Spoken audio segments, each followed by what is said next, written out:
suddenly, kaboom, there's a huge explosion and her car goes up in flames. And then, boom, there's a second explosion. And of course, all of this unalives Daphne, because someone had placed a bomb under her seat. And here is actually an image of her car afterwards, and I mean, as you can see, it's really messed up. There's like nothing left of it. Now, if you're thinking about how blatantly corrupt this all looks, I agree with you. But you know who else agrees with you? The people of Malta. Because everyone is shocked. And pretty quickly, there are huge protests in the streets, and people are pissed off, and they're holding up signs with Daphne's face on them. They want to know who ordered her assassination. In fact, it's such a big deal that they start calling on the Prime Minister to resign because of how he's handling this whole thing and what they see as his possible involvement.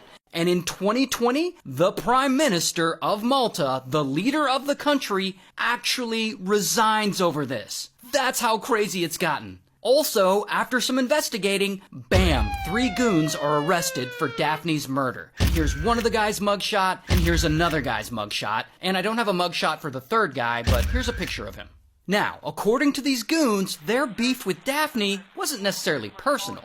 They were actually paid 150,000 euros to plant this car bomb and carry out her assassination. So then you have to ask, so then who paid them? Who ordered Daphne's murder?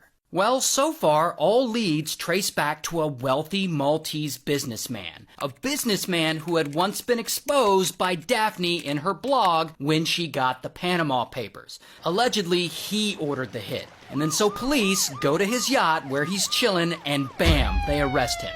And I don't have his mugshot, but here's a picture of him where he totally looks like a Bond villain. In fact, he looks like a Bond villain in every picture I could find of him. Anyway, the 3 goons plead guilty, and one of them gets 40 years in prison, another gets 40 years in prison, and the third gets 15 years in prison. While the Bond villain-looking guy, he did go to jail for a while, but he's out now on bail, waiting for his trial. That is wild.